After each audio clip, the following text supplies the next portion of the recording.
హిరేకల్ మండలంలోని లింగమనహల్లి గ్రామంలో మండల కన్వీనర్ యు హనుమంతరెడ్డి ఆధ్వర్యంలో ఇంటింటికి ప్రచారంలో పాల్గొన్న ఇంటింటికి ప్రచారంలో భాగంగా సూపర్ 6 కార్యక్రమం నిర్వహించారు. ఈ కార్యక్రమంలో యు హనుమంతరెడ్డి మాట్లాడుతూ టీడీపీతోనే రాష్ట్ర అభివృద్ధి సాధ్యమని తెలియజేశారు.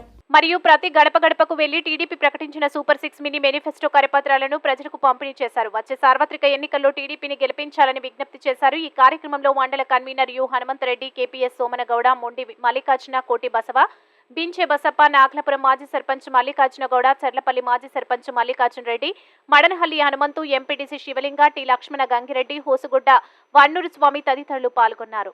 అధికారంలోకి వస్తేనే మళ్ళీ కాళవ శ్రీనివాసరావు గారు ఎమ్మెల్యే అయితేనే మళ్ళీ రాష్ట్రానికి చంద్రబాబు నాయుడు గారు ముఖ్యమంత్రి అయితే తప్ప ఈ రాష్ట్రం బాగుపడదు, ఈ నియోజకవర్గం బాగుపడదు, ఈ గ్రామం బాగుపడదు అని చెప్పేసి ప్రజలు చెప్తా ఉంటే చాలా సంతోషం అనిపిస్తుంది.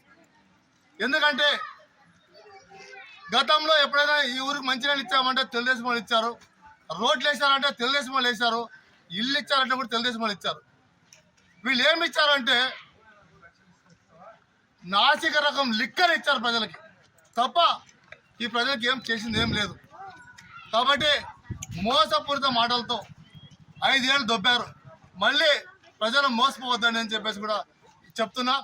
అలాగే ప్రతి ఇంటికి వెళ్ళినప్పుడు ప్రతి మహిళలు కూడా చెప్తా ఉన్నారు, మేము ఖచ్చితంగా తెలుగుదేశం పార్టీకి ఓటేస్తాము, సైకిల్ గుర్తు ఓటేస్తాము, ఖచ్చితంగా కాళవ శ్రీనివాసరావు గారిని ఈ గ్రామం తరఫున అత్యధిక మెజార్టీ ఇస్తామని చెప్తా అంటే చాలా సంతోషం అనిపిస్తుంది. అలాగే మేము కూడా ఈ గ్రామానికి మాటిస్తాము. ఈ గ్రామానికి అత్యధిక నిధులు ఇచ్చి, అత్యధిక ఇల్లు ఇచ్చి, ఇప్పుడే మా ఎస్సీ సోదరులు చెప్తా ఉన్నారు, అన్న మన ప్రభుత్వం వచ్చిన తర్వాత ఇక్కడ పట్టాలు ఇద్దాము, ఎస్సీ ప్రతి ఒక్కరికి ఇల్లు ఇద్దామని చెప్తా ఉన్నారు. ఖచ్చితంగా ఈ గ్రామం తరఫున అంతా నాకు ఈ గ్రామంలో ఉండేంత మామూలు చిన్నాన్నలు తప్ప ఎవరు కడగనం లేరు. ఈ గ్రామానికి అత్యధిక నిధులు ఇచ్చి అభివృద్ధిలో ముందుస్తానని చెప్పేసి తెలియజేసుకుంటూ సెలవు తీసుకుంటాం. జై హింద్, జై చంద్రబాబు.